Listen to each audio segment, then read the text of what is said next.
Let me go from the very practical to the most impractically huge question about the meaning of life. You said that when great depths of unrelenting sorrow are punctuated by great peaks of joy and liberation, the result is delicious. So, what do you think is the meaning of this whole journey that we're on, this life? What makes life delicious? To me, you know, satisfaction is the end for me. Like I always, if I'm satisfied, that's mean I have nothing to live for. Yeah. I'm not talking only about my career. I'm talking about my life. What do you want in your life? You want kids. You want a family. You want to be champion. What do you want in your life? You have like a long term goal, short term goal. In mixed martial art, I achieved what I needed to achieve. I'm satisfied. I'm no longer the same Georges St-Pierre than when I was begging for a title shot on my knees. Mm-hmm. I move on from it. Now I had a chance to go into movies. Mm-hmm. Now insane, that same insane drive that I had to be the champion in the world, now I put it into acting. Like I'm having a lot of acting class now, and luckily for me, the timing was amazing. I got cast for the Falcon and the Winter Soldier, that is on Disney Plus channel. It's a huge project to be part of for me, because it's like you play basketball, you have a chance to go for the NBA right away. I was very lucky. The timing was just too perfect. And so you need to constantly challenging yourself and having goals to achieve. Like keep your brain activated, like keep working. And the proof of that is that you see sometimes some old people, like when they retire, very often, sometimes you see that they got sick and they die, or because they it's either because sometimes we think we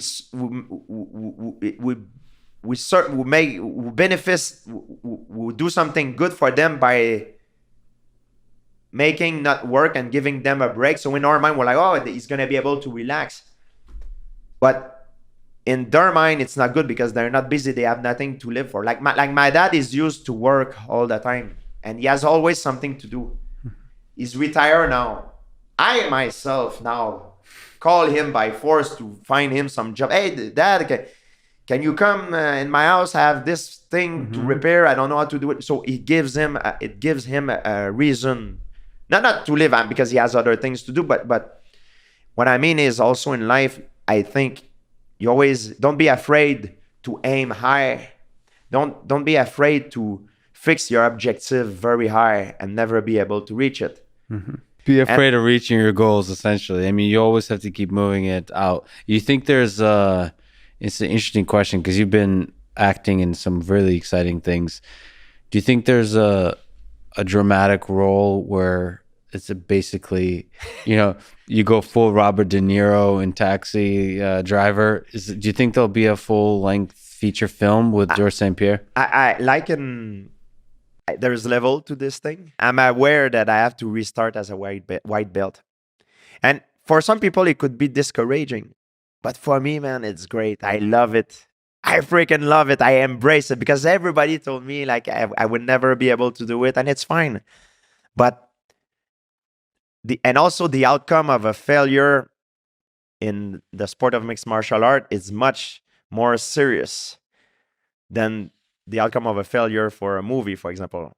If you zig when you should zag in a fight, you get knocked out. If you zig when you should zag on set, cut, we'll do it again. And I know that I will be most likely be chosen for action martial art roles because that's my background. There is this new trend in Hollywood now. When they want someone to play an Italian guy, they're going to choose a real Italian person. When they want someone to play a Russian guy, they're going to choose someone who has a real Russian background. Now they want a real martial art fighter. I've done fighting all my life. I just need to improve my acting skill. But when I train in acting, I get myself out of my comfort zone. I'm not playing a role of a martial art guy. I'm playing like romance, comedy, drama. So when I go on set and playing the role of a badass martial art guy, it's easier. So like in training for a fight, I always make my preparation harder than the actual task. I would love to see where I don't know if you've seen The Wrestler with Mickey Rourke. Oh yeah. Those types of films, I would love to. I would love to you do something like that. The, If not now, then in 10, 20 years, I could see that. That would be amazing. it's There's levels to the game, right? yes, it's gradual, and I'm aware that I don't want to take something on my shoulder that I won't be able to deliver. It's like a fighter who wants to go for a title shot right away. It could very well break him. You know what I mean? And I don't want to do that because I know I've done some gigs in the past, but I was not focusing on it because I was focusing on competing as a martial artist in competition in MMA. But now I take it very seriously, so I cannot do the same mistake again because I've done some stuff. I've done it for the money, and it was good. It was fun to be beat up by Jean-Claude Van Damme, Steven Seagal, and everything. But my acting was not on point, at that time. So if I every time I'm gonna come back from now on screen, it need to be sharp because you cannot mess it up. If you mess it up, it's like a loss on your record. You're not taken seriously. So that's how I see it, and it's very fun because I had a chance to talk to a lot of guys, and on top of all the class that I'm having, like a few days ago, I was with Danny Trujo. And I always seek the advice of actors when I see some of them that because I really admire how they do, how they project their emotion. And I asked him, Danny Truo, I said to him, he's an amazing guy, by the way, very nice guy. And I asked him, I say, how do you do to be, because you scare the hell out of me. How do you do to be so scary? Like, what is your trick? And he tells me, he's like, George, if you threat someone and you scream at him, I'm gonna kill you. It's not as scary if you're smiling and you say, I'm gonna kill you. Like, and he says also to me that another advice he gave me is like, when you say this, think about you killing him for real, that how you hate him and how you're gonna kill him. So the camera will take the emotion out. Don't try physically to do that. That's the mistake I used to do before. I used to physically show that I'm strong and angry and to be mean. So these are just an example of tricks that I learned sometimes when I met an actor. I always try to learn from everybody that I met in my life. It's a difficult journey because then you have to go to some dark places as a person because you really have to imagine some dark things. It's fascinating, actually. I think a lot of the actor, they have sometimes problems because of that. Because now I understand why. It's like if you work on your bicep will grow, right? Because it's the stress that you put on it that will make it grow, right? Emotions I believe, are the same way. If you're used to dig inside of you down deep to make your negative emotion, depressive emotion comes out, if something bad in your life happen, you will fall into those emotions much more rapidly than someone who does not that every day. You know what I mean? Because it's like a muscle memory. Like if you program yourself to react a certain way, you will reach that point very often. So that's why sometimes you see some guys, we often blame it on drug, but I think it's also because of the acting. They're used to be so on the hopped up, and sometimes they go to the down deep. So they're the both extreme. You got to be psychologically tough, and that's life. I'm so excited to see you challenge yourself in that direction. That's one thing that I'm a little bit afraid that happened to me. I really hope I'll always be like having a problem to control my emotion, be too much extreme. I hope it does not happen to me. And if I feel that I'm going towards that, I'm gonna give up on my new objective and find something else to achieve.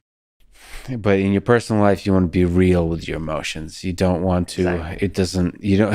Just like with biceps, you don't want biceps that are too big. You are real, but you are extreme real, and